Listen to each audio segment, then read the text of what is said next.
El tiburón, el depredador más temido y peligroso del océano. Pero hasta el gran tiburón blanco se acobardaría ante el tiburón más grande que jamás ha existido, el megalodonte, cuya traducción literal sería gran diente. Se trata de un tiburón prehistórico cuyas mandíbulas de unos 3 metros contaban con auténticas sierras en forma de dientes. Con estas mandíbulas, el megalodonte ocasionaba grandes daños a las ballenas más grandes del océano. Sus dientes eran enormes. Entre 15 y 17 centímetros de largo. Estaban muy afilados. Funcionaban como una sierra de verdad y tenían forma de triángulo. Han pasado 2 millones de años desde que el último megalodonte desapareció misteriosamente de los registros fósiles, y los científicos están intentando averiguar la forma, el tamaño y el comportamiento de uno de los depredadores más temidos de la historia.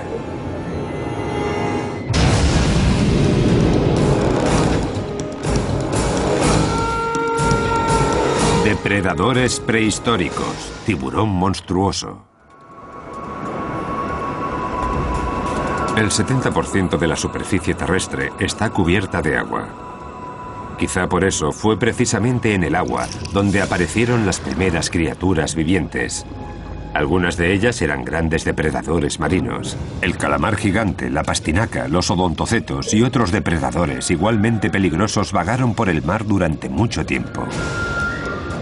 Y 300 millones de años antes de que el primer tiranosaurio rex diera su primer mordisco, un superdepredador acechaba ya las profundidades marinas, el tiburón.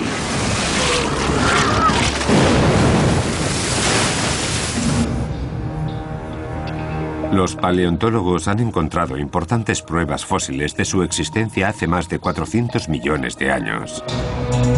Y durante todo este tiempo, sus características biológicas no han variado mucho. Si vieras un tiburón de hace más de 350 millones de años, sabrías de inmediato que se trata de un tiburón. Puede que presente algunas diferencias con la idea general que tenemos hoy en día del aspecto de un tiburón, pero no tendrías ninguna duda de que lo que tienes frente a ti es un tiburón. Aunque muchos de estos tiburones prehistóricos ya se han extinguido, el gran tiburón blanco sigue deambulando por los océanos más de 10 millones de años después de su aparición. Es el último gran depredador marino.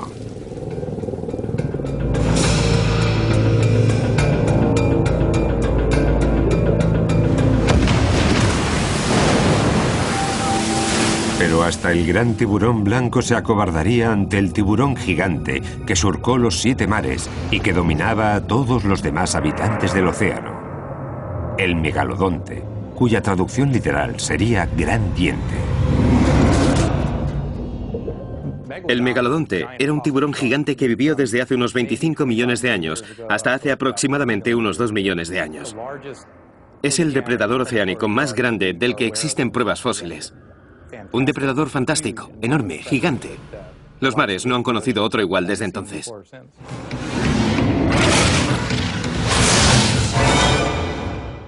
Fue uno de los depredadores más feroces de todos los tiempos. Sus dientes estaban perfectamente afilados y alineados, y su tamaño igualaba al de un gran autobús. Fue el último gran depredador.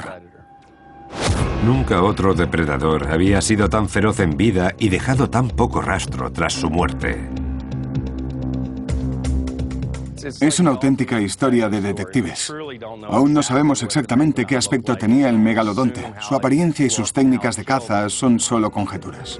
Para resolver esta clase de misterios, los científicos se valen de pruebas fósiles. Pero en el caso del megalodonte, no existen esqueletos que puedan estudiar, lo que constituye un reto aún mayor para los investigadores. Todas las criaturas, ya sean marinas o terrestres, empiezan a descomponerse en el momento en que se mueren. De aquellas que poseen esqueleto, en un periodo muy corto de tiempo solo quedarán los huesos.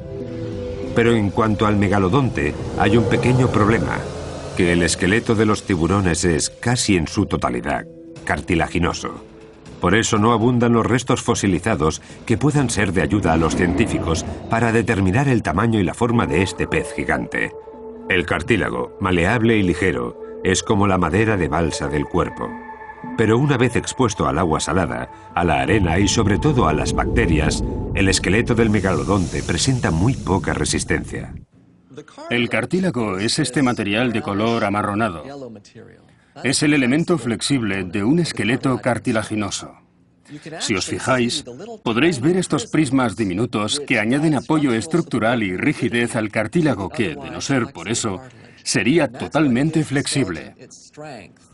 Lo malo es que los prismas de los que os hablaba están unidos por fibras orgánicas que se descomponen tras la muerte del animal, favoreciendo así su desaparición completa. En cuestión de semanas, los cartílagos del tiburón se separan y desaparecen.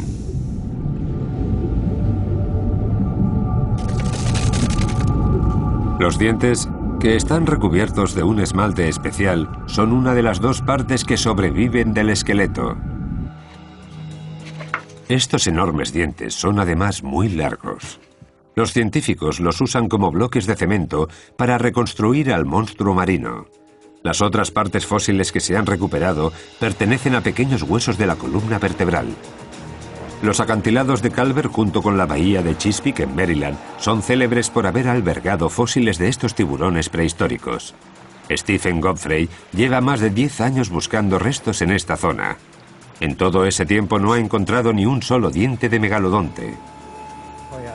Es genial cuando baja la marea. Con la ayuda de Breton Kent, Stephen rastrea la zona en busca de pistas fósiles. Un diente de tiburón, uno pequeño. Sí. Y aquí hay algunos huesecillos. Parecen los de un tiburón de unos 3,5 metros. Hemos perdido el origen, pero tenemos una joyita. ¡Mira esto! Minutos después de comenzar la inspección de los acantilados, Stephen ve algo a 1 metro de altura. Nunca me había pasado nada igual. ¿Megalodonte? Vaya, no es que sea enorme, pero está en muy buenas condiciones y estaba justo aquí. Es genial. Se ven perfectamente los bordes dentados. Es perfecto, mira. Realmente perfecto. Mira esto. Vaya, es increíble. Increíble. Justo el día que las cámaras los acompañan a buscar fósiles, Stephen consigue extraer un diente de megalodonte de más de 10 o 12 millones de años de la pared de un acantilado. Fíjate en el lateral. Está perfecto. Está en unas condiciones maravillosas. Fíjate, es precioso. La verdad es que es genial. Está muy bien. Lo más interesante de este diente es que hay una hendidura de compresión en la punta. Este tipo de fracturas se deben a un mordisco que el animal quiso pegar a algo duro, como un hueso. Lo raro es que este se conserve tan bien porque normalmente en esos casos la punta del diente se deshace por completo. Era algo muy común en los megalodontes. Las fracturas por compresión, así como otros accidentes violentos diversos variados de un mal mordisco a una presa, han hecho que los dientes de los tiburones evolucionaran durante los últimos 400 millones de años. Ahora renuevan su dentadura con frecuencia. En unos 25 años de vida, un tiburón llega a albergar alrededor de 20.000 dientes. Otros depredadores, como los cocodrilos, también renuevan la dentadura, pero solo los tiburones producen tal cantidad de dientes. Su boca y sus encías conforman una cadena infinita de sustitución de dientes por encima y por debajo de las encías. Estos dientes se mantienen a la espera de que llegue su turno para ponerse en primera fila. Con solo los dientes de estas criaturas, los científicos han averiguado muchas cosas sobre el megalodonte. Cuando encuentras un diente como este, el resto ya da igual. El día ha valido la pena. Cierto. A medida que se fueron acumulando dientes de megalodonte en diversos museos de todo el mundo, en los últimos siglos ha ido aumentando también el interés por esta criatura. En 1909, ictiólogos y paleontólogos del Museo Estadounidense de Historia Natural de Nueva York trabajaron conjuntamente para reproducir lo que ellos creían había sido la mandíbula del último megalodonte. El resultado final causó una gran sensación y mostraba una inmensa mandíbula de unos 3 metros de altura de aterradores dientes extremadamente afilados. Sin embargo, aquella reconstrucción presenta graves errores que los paleontólogos siguen intentando subsanar aún hoy. El zoólogo y coleccionista de tiburones Gordon Hubel lleva 4 décadas dedicándose al estudio de los dientes y mandíbulas de los tiburones. A principios de 1900, cuando reconstruyeron la gran mandíbula del megalodonte, Además de tener problemas con la sujeción de los dientes en la estructura, no sabían la distribución dental del tiburón. Desconocían cómo debían estar colocados esos dientes y lo hicieron un poco al azar. Al construir la estructura, los científicos utilizaron los dientes más grandes de todos los restos fósiles que se habían encontrado en todo el mundo, y las dimensiones finales así lo reflejaron. La mandíbula era enorme. Aquel intento por mostrar a un antiguo habitante del planeta despertó la curiosidad de muchos. ¿Todos los dientes, tanto los de delante como los de atrás, eran así de grandes? Tampoco parecía real que un solo animal pudiera presentar tantos dientes en la boca. Aquella versión del megalodonte tenía más dientes que el tiburón blanco actual. Todas estas dudas alimentaron un debate aún mayor. ¿El tiburón blanco actual es el que más se parece en tamaño y forma al megalodonte? ¿Cuántas similitudes hay de verdad entre ellos? Ryan Johnson se dedica a estudiar al gran tiburón blanco en las aguas de la costa de Sudáfrica. Supongo que los científicos que encontraron los enormes dientes fosilizados intentaron relacionarlos con un animal moderno que pudiese tener algo similar. Y el único animal real que se te viene a la cabeza al ver algo así es el tiburón blanco. Supongo que por eso nos pasamos el tiempo comparando ambos animales, como si el gran tiburón blanco fuera en realidad una pequeña versión de lo que fue el megalodonte en los tiempos prehistóricos. El gran tiburón blanco se mantiene en un lugar privilegiado de la memoria de muchos marineros, pescadores y demás amantes del mar. El tamaño máximo que puede llegar a alcanzar un tiburón blanco es probablemente la duda sobre la que más han debatido en todo el mundo los biólogos especializados en tiburones. Si le preguntas a un pescador, seguramente te diga algo como: mi barco mide 6 metros y aquello se salía casi 1 metro para cada lado, así que mediría unos 8 metros. Y puede que no sea cierto. La verdad es que los tiburones blancos más grandes que se han conocido hasta ahora miden unos 6 metros de longitud y pesan alrededor de 1.800 kilos. Se cree que un megalodonte podía alcanzar entre 15 y 17 metros y pesar hasta 4,5 toneladas. Creo que la comparación entre ambas especies es bastante buena, pero no debemos olvidar que lo único que sabemos del megalodonte lo hemos averiguado exclusivamente por sus dientes. En mi opinión, la similitud principal entre los dientes del megalodonte y los del tiburón blanco no es tanto el tamaño, sino los bordes dentados en forma triangular, lo que nos muestra de inmediato que ambos tiburones no tragaban a sus presas de un solo bocado, sino que los desgarraban a bocados, y la presa tenía que ser muy grande. En 1988, el científico Gordon Hubel recibió una llamada de un colega suyo, también coleccionista de fósiles, para comunicarle el hallazgo de una mina de fosfato en Florida. Larry Martin había descubierto un grupo de 95 dientes de un solo tiburón megalodonte. Esta dentadura se convirtió en el santo grial de la investigación sobre esta especie marina. Acaban de descubrir buena parte del misterio que rodeaba a esta criatura monstruosa. Es el juego de dientes de megalodonte más completo que se ha encontrado hasta ahora. Para nosotros su importancia radica en el hecho de que cuando logremos recomponer la dentadura, podremos determinar si este animal estaba o no emparentado con el tiburón blanco, y si, por el contrario, pertenece a una rama distinta de tiburones. 80 años después de que hubieran reconstruido la primera mandíbula, los dientes con los que trabajaba Hubel era la clave para calcular el tamaño y la forma reales de aquel gran depredador que una vez surcó los mares.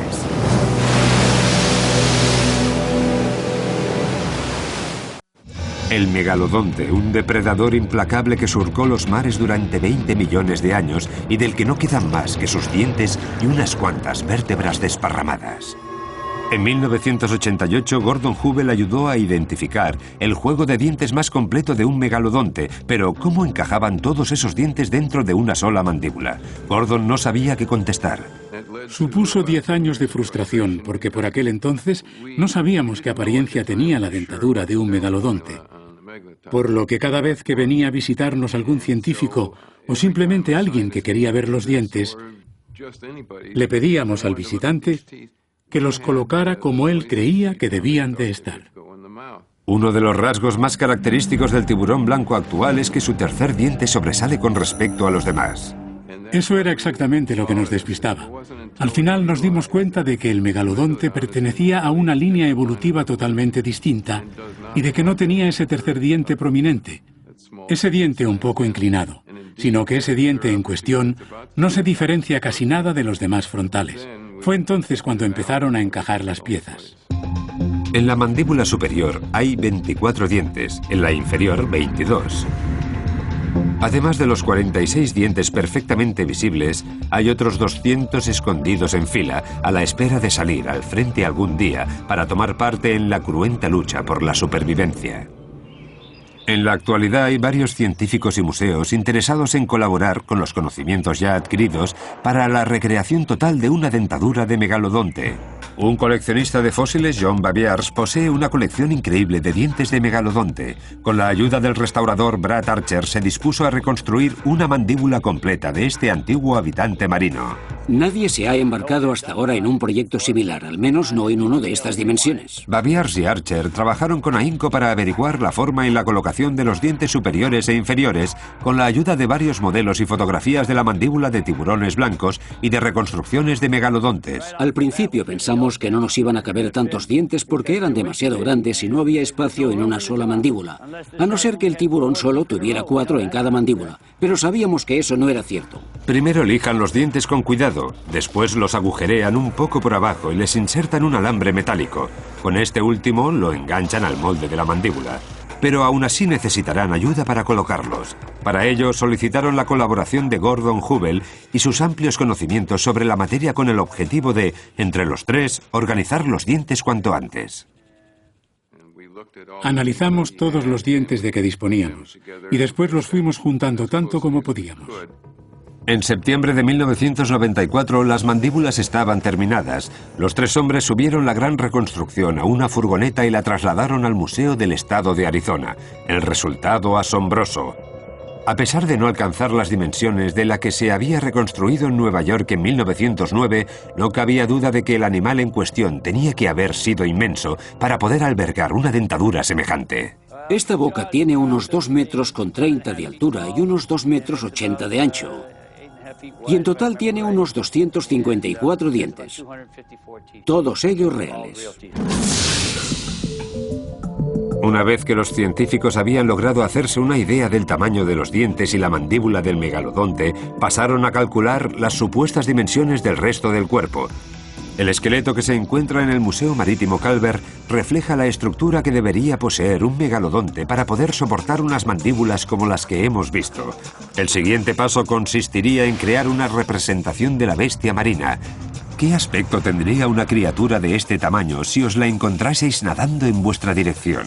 Michael Godfrey, que ya había trabajado con este esqueleto, creía que ahora sí podía especular sobre el aspecto general del megalodonte y conjuntamente con Jim Melly, maquetista de animales, creó una maqueta de megalodonte.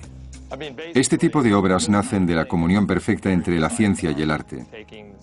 Se parte de información científica y se obtiene una escultura. En la actualidad, hay una réplica de un megalodonte de 15 metros, colgando en el Museo de Historia Natural de San Diego. Tras la investigación, tras haber trabajado con estas maquetas, con los dibujos, con las especies actuales, ahora podemos decir que hemos obtenido un resultado preciso. Estamos ante la reconstrucción más exacta biológicamente hablando de lo que pudo ser un megalodonte. A partir del primer diente de megalodonte encontrado hace ya muchos años, los científicos han logrado crear una representación asombrosa de una criatura monstruosa, con cientos de dientes listos para infligir un daño mortal a sus presas. Una boca de casi 3 metros de ancho y 2 de alto. Un cuerpo de más de 15 metros de longitud. El megalodonte era enorme y si tenemos en cuenta las dimensiones de los fósiles encontrados y de la reconstrucción que hemos logrado, podría decir que el peso total del animal ascendería seguramente a las 50 toneladas. Ciertamente un animal enorme. La pregunta ahora ya no era qué aspecto tenían el tiburón y sus mandíbulas, sino más bien cómo trabajaban estas. Los científicos estudian el comportamiento del gran tiburón blanco actual para hacerse una idea del que presentaba el megalodonte en sus tiempos. Creen que ambos tiburones utilizaban las mismas estrategias para impulsarse, para cazar, para desgarrar a bocados a sus presas. Para hacernos una idea más exacta, salimos de excursión con Ryan Johnson a las aguas de la bahía Mossel, Sudáfrica, infestada de tiburones. Mira ese de ahí. Los hígados frescos de otros peces actúan como cebo perfecto para los tiburones. No tardamos en ver el primero. Vamos allá. Si lo sujetamos así, nuestro amigo empezará a mover bruscamente la cabeza. Eso es, tira. Tira. Este era pequeño. Cuando muerde a su presa, lo agarra con fuerza y empieza a mover bruscamente la cabeza. Por eso el tiburón es único. No se conforma con morder y desgarrar y tragar, sino que quiere además ir arrancando trozos de carne poco a poco, a medida que va comiendo.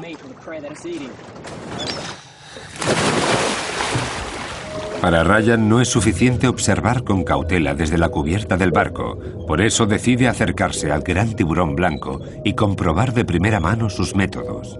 La tecnología más moderna nos ayuda a ver y oír en tiempo real lo que ocurre allí abajo. Gran parte del poder natatorio del tiburón blanco parte de su cola. Para ello cuenta con dos músculos muy desarrollados. Dos bandas rojas que van desde la parte anterior del cuerpo hasta la cola. Funcionan como si se tratara de dos pistones que se mueven de adelante a atrás y convierten al tiburón en uno de los nadadores más rápidos del océano. Hace algunos años realizamos varios experimentos para calcular la velocidad con la que rompen a la superficie algunos de estos tiburones. Y varios de ellos alcanzaron los 32 kilómetros por hora. Es probable que hace 12 millones de años el megalodonte hubiera alcanzado una velocidad similar. Al parecer una especie más pequeña, un cetáceo más ágil y bastante similar a la ballena enana actual, habría sido una de las presas más comunes del megalodonte. Y aún así habrían supuesto un gran reto para la habilidad del antiguo tiburón. Esta ballena medía alrededor de 1/5 parte de la longitud de un megalodonte adulto, pero habría pesado unos 9.000 kilos. Gracias a los músculos de su cola, el gran carnívoro de 15 metros de longitud se abalanzaba sobre su presa cerca de la superficie. Aunque la ballena no sería capaz de alcanzar la velocidad punta del megalodonte, sí era igualmente muy ágil, lo que no impedía que gracias a la potencia y a la velocidad que alcanzaba aquel monstruoso tiburón, este fuera capaz de salir a la superficie de un gran salto con una ballena de 9 toneladas en sus fauces. En cuestión de segundos, la cena estaba lista. El megalodonte no dejaba lugar a dudas. Su fuerza y su agilidad lo proclamaban el rey de los océanos de todo el mundo. El megalodonte fue el rey de los mares durante casi 20 millones de años. Pero incluso los superdepredadores han de seguir la línea evolutiva si quieren mantener su linaje generación tras generación. Los científicos creen que, al igual que el tiburón blanco, el megalodonte prehistórico también daba a luz. Y probablemente una sola cría cada vez. Hay que tener en cuenta que, dadas las dimensiones del megalodonte adulto, es probable que una cría recién nacida midiera ya entre 2 y 3 metros, que no está nada mal. Y las crías nacían ya con hambre. No se me ocurre ningún motivo por el que estas crías no nacieran ya capaces de cazar presas más grandes que ellas mismas. Un grupo de dugones, o vacas como se les llama en ocasiones, podría ser el manjar elegido para el primer menú de un superdepredador. Esta especie de vacas marinas era uno de los mamíferos marinos preferidos del megalodón. Pertenecen a los dugones y no a los manatíes. Estos últimos están más evolucionados que los primeros. La cola de los dugones se parece más a la de los delfines, al contrario que la de los manatíes, que es mucho más similar a la de los castores. Un dugón adulto puede medir hasta 3,5 metros de longitud, mientras que una cría de megalodón alcanza al nacer los 3 metros. Teniendo en cuenta estas dimensiones, podría parecer que la cría de tiburón estaría en desventaja, pero el tamaño no es el único elemento de la ecuación. Son animales extremadamente lentos. Esta es la fracción de una costilla de dugón, muy pesada y densa. Si os fijáis, veréis la marca de un mordisco que la atraviesa. Obviamente esa marca pertenece al mordisco de un tiburón muy grande.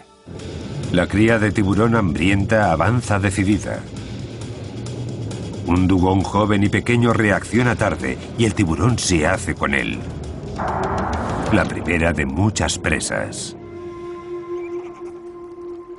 Ahora los científicos quieren averiguar cuál era la esperanza de vida de estos tiburones gigantes. En el laboratorio paleontológico del Museo de Historia Natural de Florida, Bruce McFadden y sus estudiantes están investigando la esperanza de vida y los hábitos alimenticios de estos tiburones prehistóricos. Para ello estudian los anillos de crecimiento que quedan marcados en las pocas vértebras de megalodonte que se han encontrado hasta ahora.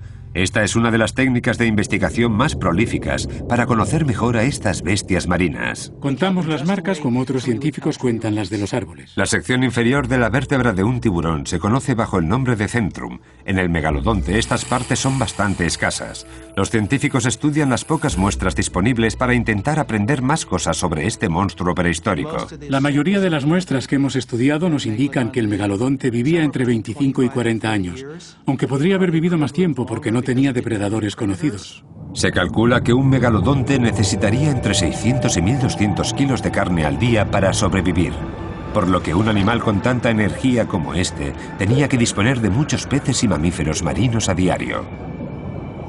No sabemos exactamente de qué se alimentaban. Tampoco importa mucho. Lo que está claro es que estos tiburones enormes pasaban gran parte de su tiempo buscando comida sin parar. Y 15 millones de años después, los océanos del Mioceno se llenaron de nuevas especies marinas que servían de alimento para el gran megalodonte, ballenas, delfines, dugones, tortugas de mar y grandes cantidades de peces inundaron las costas de todo el mundo. Seguramente el megalodonte se los comía a todos. Las ballenas más comunes durante el Mioceno eran los Cetotherium, pequeñas ballenas que medían entre 3 y 6 metros que se encontraron en las aguas más cálidas del planeta. Estas ballenas se alimentaban de plancton, crustáceos y otros peces diminutos. Eran muy rápidas y ágiles, a pesar de su nada despreciable peso, entre 9 y 18 toneladas. Al igual que los dugones, estos tranquilos mamíferos eran presa fácil del hambriento megalodonte. Sin embargo, Stephen Godfrey posee un hueso de ballena que podría demostrar que el megalodonte no siempre conseguía su presa. Por desgracia, la superficie del hueso se ha desgastado y ya no podremos desvelar el secreto de lo ocurrido en aquel ataque fallido. Ponlo sobre la mesa. ¿Quieres que lo escanee todo o solo lo importante? Un TAC de lo más moderno podría ayudar.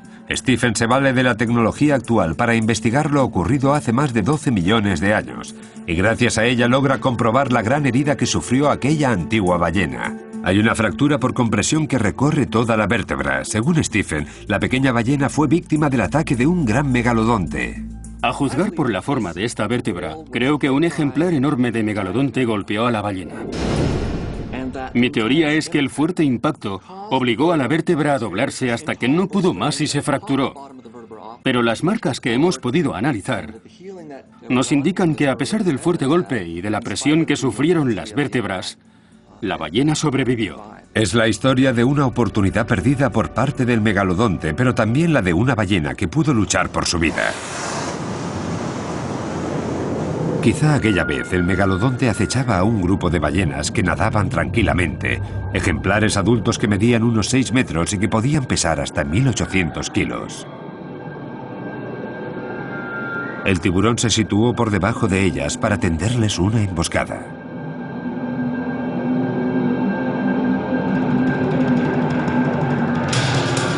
Pero las ballenas dudaron y el tiburón falló en la trayectoria. Las fauces del megalodonte no alcanzaron su objetivo y su cabeza se estrelló contra el lomo de la ballena. Como muestra el TAC, esta vez la ballena, que tuvo mucha suerte, pudo escapar. En la mayoría de los casos son presa fácil para el tiburón. Solo que 20 millones de años atrás había otros mamíferos capaces de igualar la agresividad del megalodonte. Este es el cráneo de una ballena antigua que recibía el nombre de escualodón y que poseía la habilidad de la ecolocalización. Seguramente también eran de los grandes depredadores de la época. Podría haber sido un gran contrincante del megalodonte. No alcanzaban el tamaño de aquellos tiburones, pero no se quedaban muy atrás. Podían medir entre 7 y 9 metros, que no es poco. El escualodón era un depredador feroz como lo son hoy en día las orcas. Para intentar comprender el comportamiento de animales que ya se hayan extinguido, no nos queda más remedio que mirar a los que aún tenemos presentes. En el caso de los antiguos escualodones, centramos nuestra atención en las orcas actuales. Sabemos que algunas ballenas sí atacan a tiburones. No son estos últimos los únicos que inician las peleas. El escualodón, con una longitud máxima de 9 metros, no atacaría porque sí a un megalodonte de 15 metros, pero sí se defendería. El tiburón no dudaría un segundo en atacar a un escualodón solitario, Pero los científicos creen que estos animales viajaban en grupo.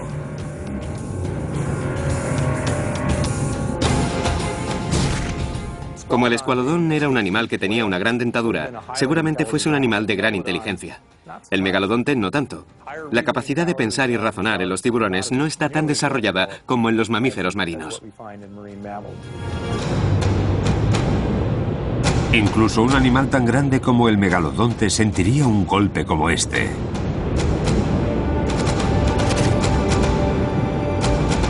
Y está en desventaja numérica.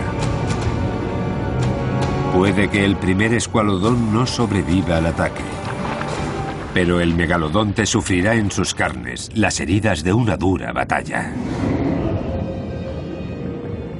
Sus cacerías no siempre terminaban bien. Como cualquier otro depredador, solo un porcentaje de sus ataques concluían con un buen atracón de carne fresca. Pero puede que los escualodones y los dugones no fueran el menú de cada día, como sí ocurría con otras especies. Durante el Plioceno, las zonas costeras recibían la visita de grandes grupos de ballenas muy grandes. Aquellos días en los que el megalodonte quería 2 platos y postre, seguramente se atreviera a atacar a un animal aún más grande que él mismo.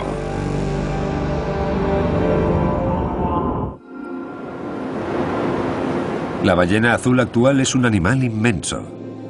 Normalmente no se deja fotografiar y solo se las ve por casualidad.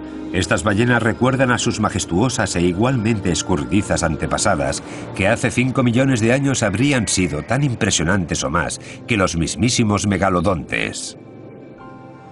Me hago una idea de su aspecto siguiendo los patrones actuales de la ballena azul, entre otras. Seguramente aquellos animales también vivían cerca de la costa. Seguramente también fueron migratorios y seguramente tuvieran un color grisáceo por el lomo y más oscuro por debajo. Sabemos que los misticetos pueden llegar a medir entre 22 y 24 metros, por lo que calculamos que podrían pesar tranquilamente 80 toneladas. Tenemos fragmentos de 4 o 5 especies. Este parece una buena muestra. Lawrence Barnes y sus compañeros han descubierto numerosos huesos de ballena en las últimas décadas. Uno de los descubrimientos más asombrosos fue el de una ballena cerca de Santa Bárbara, porque tenía un trozo de diente de tiburón incrustado en su maxilar. Se trataba de un ejemplar que podría haber medido entre 3 y 9 metros más que el megalodonte y que podría haber pesado 22.000 kilos más que el ya monstruoso tiburón. Pero cazar a una presa mayor en tamaño tenía como recompensa un mayor manjar. Una ballena de este tamaño tiene muchas más capas de grasa. Un megalodonte necesitaría su tamaño, su volumen y sus grandes dientes cerrados para poder derrotar a su oponente. La clave está en un buen mordisco inicial.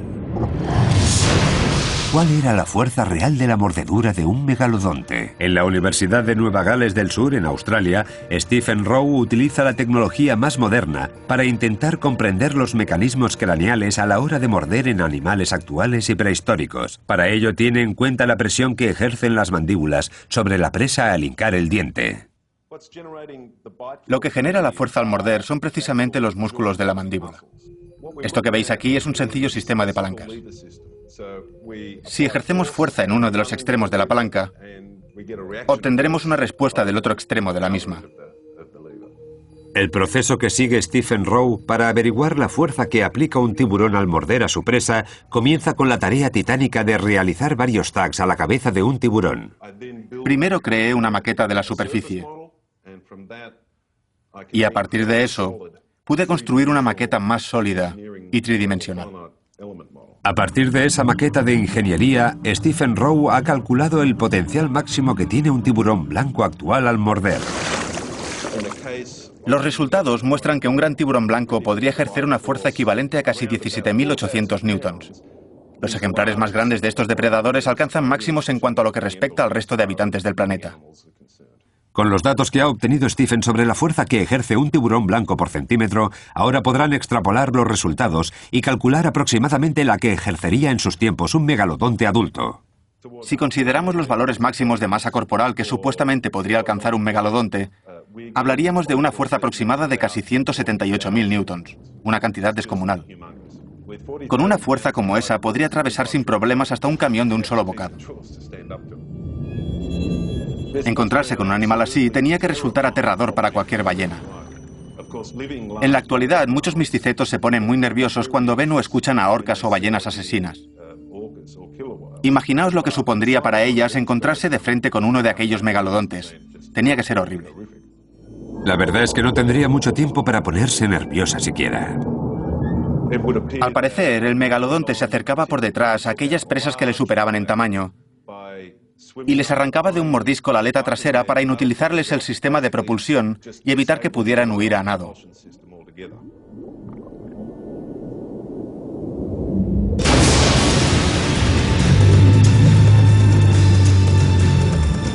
La ballena moriría irremediablemente. Se desangraría porque el mordisco le habría roto una arteria.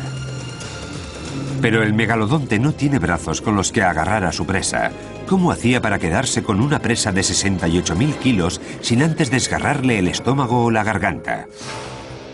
En la Universidad de Wright, en Ohio, el paleontólogo Chuck Ciampaglio ha realizado un experimento que demuestra el potencial de un megalodonte cuando atacaba a presas más grandes que él. Un molde de gelatina muy densa hará el papel de carne de ballena. La pieza central de la demostración es un juego de mandíbulas de megalodonte que, según Chuck, simula el movimiento tan peculiar de las mandíbulas de este animal. Estas mandíbulas son muy interesantes porque no solo son capaces de abrirse y cerrarse, sino que también pueden moverse de adelante a atrás, como en el caso de los lámnidos actuales. Y seguro que el megalodonte también lo hacía. Las mandíbulas de metal están sujetas a una mesa y en vez de ser estas las que atacan el molde, el efecto mordisco se lleva a cabo situando el molde gelatinoso en el interior de la boca. El tiburón emplea los dientes inferiores para iniciar el ataque y sujetar con fuerza a su presa. Vemos cómo los dientes inferiores se clavan unos 7 centímetros. De este modo, la presa queda bien sujeta para que los dientes superiores procedan a morder. La mandíbula superior se deja caer sobre la presa con toda la potencia de unos dientes bien afilados. Será entonces cuando el megalodonte empujaba de un lado a otro la cabeza para desgarrar mejor a la víctima. La mandíbula inferior sigue anclada en el molde que hace de presa mientras la singular mandíbula superior, con esa habilidad que la hace única para poder moverse, de algún modo independientemente del resto, sigue mordiendo, desgarrando a su presa y engullendo bocado a bocado. En estos momentos la presa está gravemente herida. Los dientes han logrado incrustarse en la carne de la víctima y desgarrarla casi por completo. Si se tratara de un tiburón real, este trozo de carne se esparciría en ambas direcciones debido al tamaño de las mandíbulas y 40 dientes se clavarían en ella. Las mandíbulas mecánicas no dejan lugar a dudas. La combinación de una dentadura poderosa y un mecanismo único para cortar resulta mortal. Y las ballenas de Santa Bárbara lo vivieron en sus propias carnes. En cuestión de minutos, estas ballenas se habrían convertido en un cadáver flotante en dirección al sur de la costa californiana. Un día más, el megalodonte había encontrado un buen y suculento manjar. Pero por desgracia para él, en el Plioceno la temperatura del agua empezó a descender considerablemente.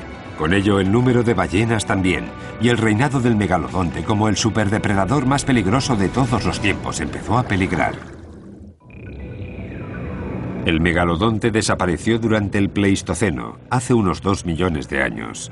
Los científicos no están muy seguros aún de por qué el depredador número 1 de la lista llegó a su fin tan rápido. La extinción ha sido siempre uno de los temas que más nos ha fascinado. No solo nos llama la atención cómo viven las demás especies del planeta, sino también cómo mueren y cuándo y por qué desaparecieron. Solemos asumir que la culpa de que una especie se extinga es del propio animal que desaparece, o bien porque no logró adaptarse a los cambios, o bien por alguna otra razón negativa. Pero no siempre es así. Obviamente todos queremos alargar nuestra existencia. ¿Qué le ocurrió finalmente al gran tiburón? ¿Puede que surgiera otro superdepredador como las orcas que pudiera con el megalodonte? También existe la posibilidad de que el culpable fuera un cambio climático.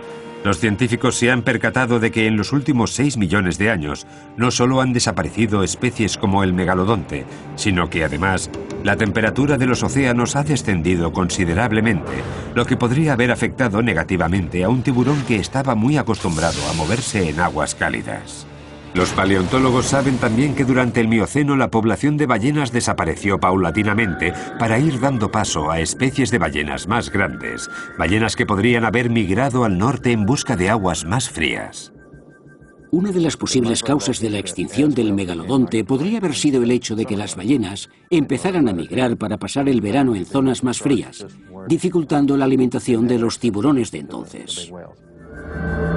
A mediados del Plioceno, y al no tener acceso a presas grandes durante todo el año, el megalodonte podría haber empezado a sentir mucha hambre. Al desaparecer casi 3/4 partes de las especies de ballenas existentes en aquel momento, desapareció también la mayor fuente de alimento del megalodonte. El gran tiburón empezó a sentirse desesperado para encontrar comida. El canibalismo es siempre una posibilidad en animales de estas dimensiones y podría verse acentuado a medida que el alimento escaseaba. Algunos científicos han encontrado dientes de ejemplares pequeños de megalodonte junto a restos de otros mamíferos marinos que solían ser presa del gran tiburón. Se especula que las crías de megalodonte se convertían en ocasiones en presa de los adultos hambrientos de su misma especie. El cierre del estrecho entre las Américas pudo haber afectado también a los patrones migratorios de algunas especies. La desaparición del paso entre América Central y Sudamérica y su relación con cambios en el comportamiento de algunas especies ha estado siempre presente en las investigaciones científicas. Estudiamos especies modernas como el cachalote, entre otras, porque habitan tanto el Atlántico como el Pacífico. Y la pregunta es, ¿emigran de un lado a otro del continente sudamericano o evolucionan muy lentamente? No se sabe con certeza si el cierre del Istmo de Panamá afectó o no al megalodonte. Los científicos aún siguen buscando pistas sobre este animal y su desaparición en estudios realizados al gran tiburón blanco.